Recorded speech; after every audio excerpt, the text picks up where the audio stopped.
Omar? What's going on, bro? What's up, man? I heard you're about to convert. I was like, let me come through and get that shahada. Well, yeah, man. Here I am, man. Here I am. What's going on with you, bro? Nothing much. Nothing much. Just looking for this answer, bro. Just looking for this answer. Yeah. I just jumped in. I was like, yeah, maybe I can help. I got about 15 minutes. Okay. So I'm just asking, where does Jesus mention Muhammad?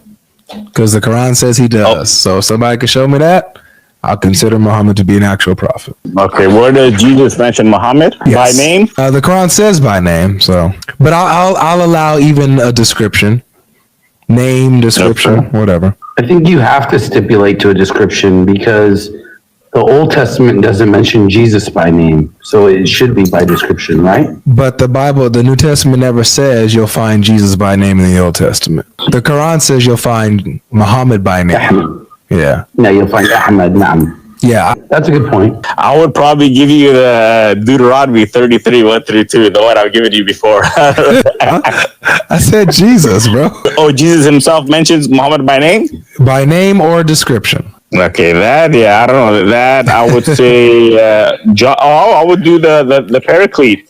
Okay. John 14:16. Yeah, that's probably the closest there. John 14:16 is where Jesus mentions Muhammad. 14:16 or 14:26? I don't have my Bible. It's all through there. All chapter 14, chapter 15, and chapter 16. They all mention them. All right. So you believe that Muhammad is the paraclete that Jesus mentions? That's what I believe. Yes, sir.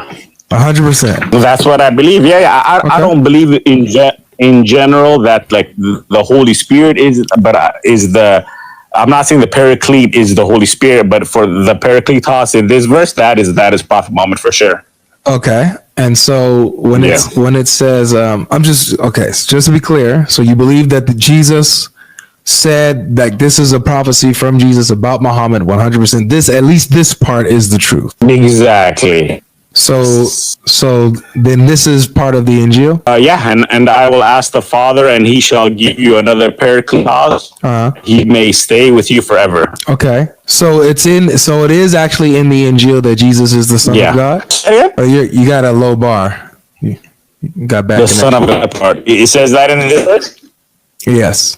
Okay, let me see. Let me try to move here. Usually this part of my house is not too good. Is it better now, brother? It's getting better, yeah.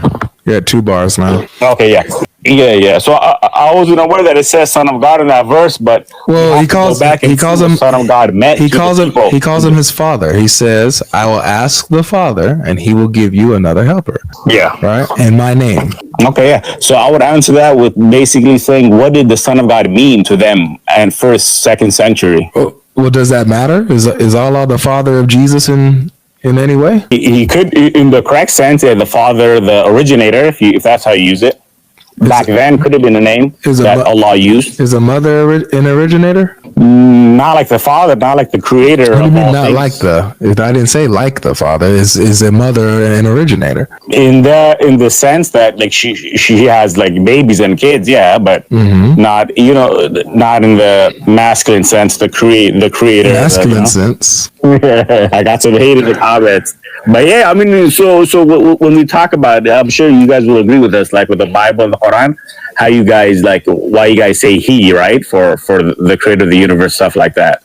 So you would say that Allah is truly a Father? I don't think we have a problem. Say it again. So you would say that Allah truly is the Father? I would say that's what Ibn Taymiyyah said with regard to talking with Christians. You're allowed to use terminology. It's not something I would. Yeah, when talking to the Christians in debate, but when it comes to your actual Aqidah, can you affirm that Allah actually is a Father? Oh, okay. So if for example, if I'm teaching an Aqidah class, I wouldn't use that word. Definitely not. So Allah is not a father in any sense, right? Yes, yeah, they can say that. Yeah. Okay. I know where you're going with it, but you gotta understand my reasoning. I understand your reasoning. Just saying, with your Aqidah, within Islamic Aqidah, right? Within Islamic theology, Allah is not a father in any sense. So right. Okay. So, we don't use those words, brother. Yeah. I know you don't use those words, but it's not just that you don't use the words. This identity of fatherhood cannot be applied to Allah at all, right? It's blasphemy to say such a thing, right? That would be a blasphemy and bid'ah. right? Blasphemy, like shirk, like take you out of Islam. I'm not sure. It depends what they mean, right? To be honest, I would have to ask the person. Yeah. Okay. So I would. I mean, like, okay, if someone says that, I wouldn't make takfir on them. I would just tell them that you shouldn't be using these kind of words for sure, because of the meanings have changed, right? Just like no, the meanings haven't changed. Nothing haven't changed. Like this is what I'm saying, bro. When we're talking about Islamic theology, you say that is like you go with the Sunnah and the Quran, but then when it doesn't suit you, you want to pick from the Bible to help your theology out. And that doesn't work. It's either the Bible is good for Islamic theology or it isn't. You can't pick and choose, bro. You get what I'm saying? Especially when Allah is very, very clear on whether he has children or not. Makes sense. Okay, then so what do you do? How did you pick and choose from 66 books or 73 books? What does that got to do with what I'm asking you? So you're telling me we can't pick and choose from the Bible, right? You can't. It's either the Bible's good enough for you to have your Aqidah and your religion, your theology, or it's not. That's what I'm saying to you. Does that make sense? Like imagine me if I was using the Quran, and I don't believe in the Quran, but when it suits me, I pick and choose from the Quran to help formulate and articulate my theology that I don't find in the Bible or any Christian source, but I can pull it from the Quran. But everything else in the Quran, I like that's corrupted.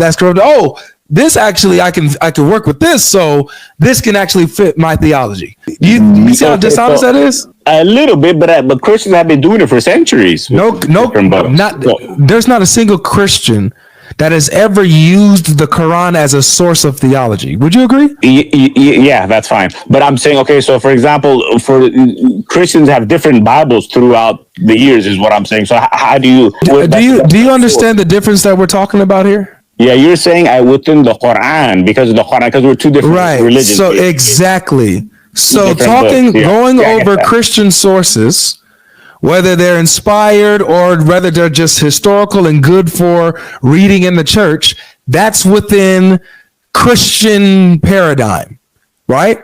None of them are going to go to the Quran and use the Quran as a deciding factor of what book is inspired. Right. Okay. So let me ask this, make sure I understand this correctly. So basically Christians all have the same Bible basically throughout the years. I don't think that you're following the conversation, Omar, and I might have to move on further, brother. I might have to move on. Okay, but you don't get my question? Omar, do you get the topic? I mean, the topic, of course, yeah. Okay, so can you use the Bible for your religion, for your Aqidah, to decide the identity of Allah and his characteristics? Is the Bible good enough to use? Definitely not. No. Okay. No problem. Okay. So when we go here in what you quoted, Jesus says that God is his father. Is that correct Islamic theology? Yeah, no doubt. It is or it's not? I said no doubt. Yeah, we don't use those words. Okay. For sure. So you went to a verse and you said that this portion is part of the Injil. This is the truth. And so what we have within the Injil is Jesus preaching a message that is anti-Islamic, that goes against Islamic core doctrine, right? If that's what he said, yeah, I get your point, yeah. So then that would mean that the Quran is false, because if the Injil teaches that God is the father of Jesus, while the Quran denies that and goes against that, then the Quran's false. No, but I gave you the explanation, but obviously you didn't like it. You know. Wait, what was the explanation? The explanation that in debate, Ibn Taymiyyah were allowed to use the word father as the originator. Time out, Omar. You said in debate, correct? Exactly. Okay. Yes. So and then you also said earlier that just when it comes to Islamic doctrine, Allah is not the father.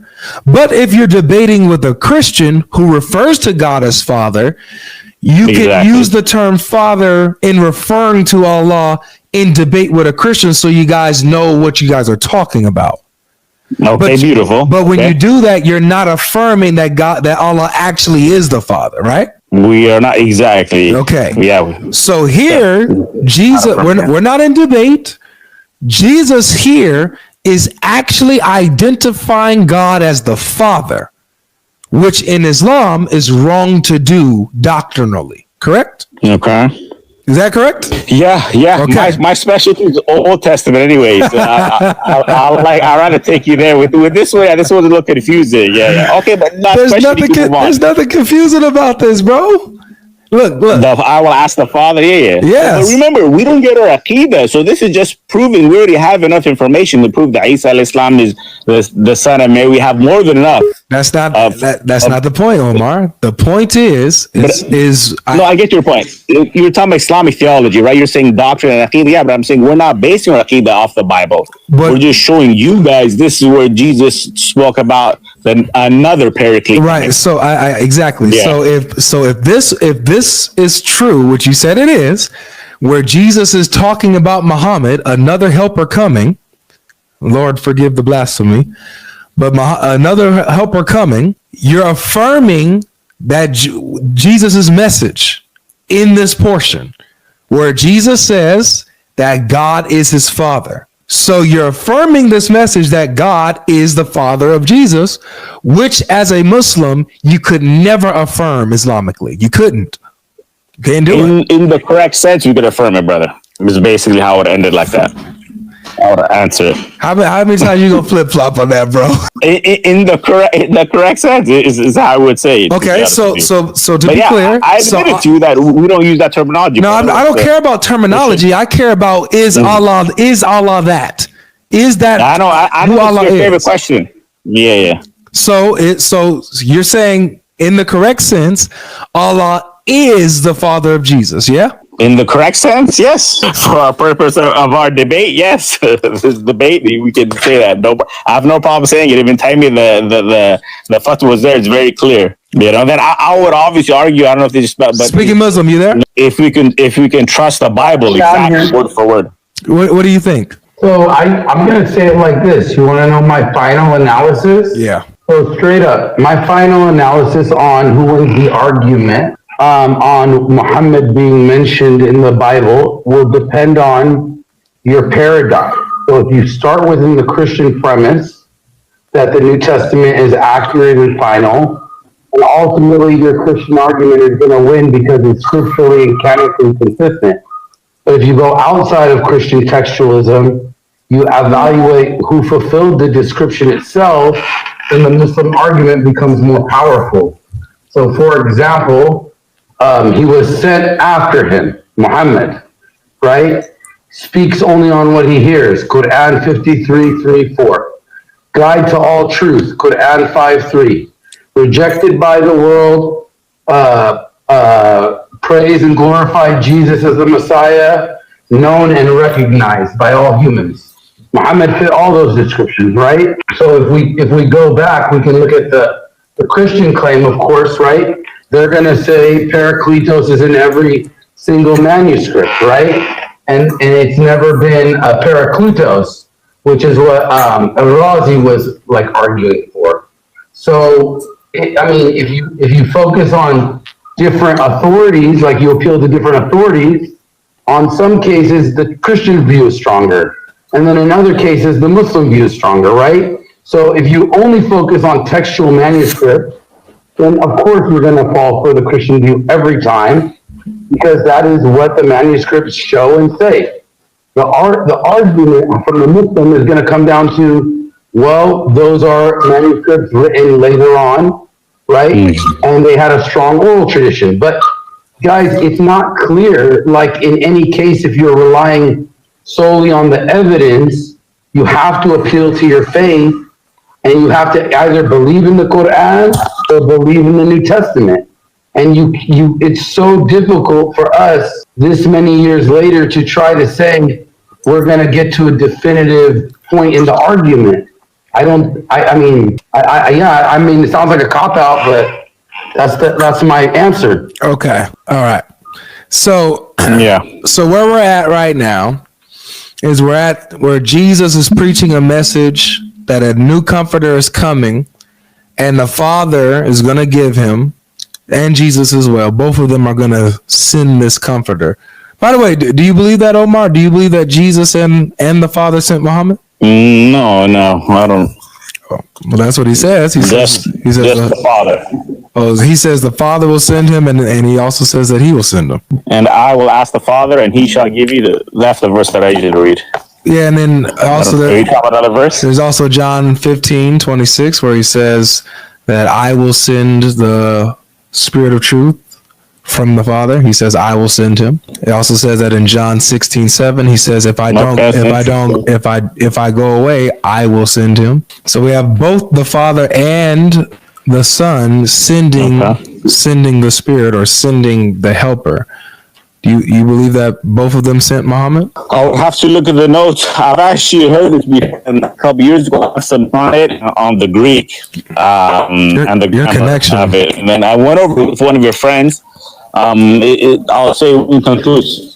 Connection back in. Yeah, you're breaking up. Well, look, we'll talk again. I'm gonna let somebody else up. We'll talk. What was the question? Yeah, can you hear me now? No, you're still lagging. Your question about for sure, no problem. Sending Muhammad, you said? What'd you say? You said you mentioned the question to Omar a moment ago about two sending Muhammad. Yeah, Jesus says that the Father sends the Comforter, and that he also sends the Comforter. So both the Father and the Son together send the Comforter. And I was asking if he believed that about Muhammad, that the Father, or that Allah being the Father and Jesus being the Son, that both Allah and Jesus sent Muhammad. Yeah, that's a good question from his paradigm. I didn't know. Did he accept the Bible? Was he accepting the New Testament? He accepted it when he thought it lined up. It was talking about Muhammad. Yeah, I think it depends on that first, right? It can't. You can't be a Muslim and possibly accept that. No, I'm saying it depends on his view, not whether he's Muslim or not,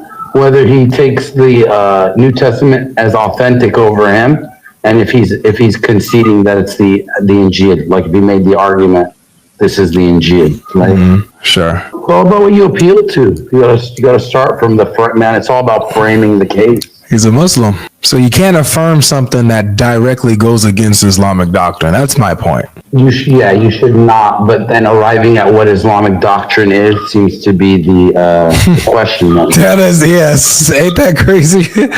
Arriving at what Islamic doctrine is the question mark.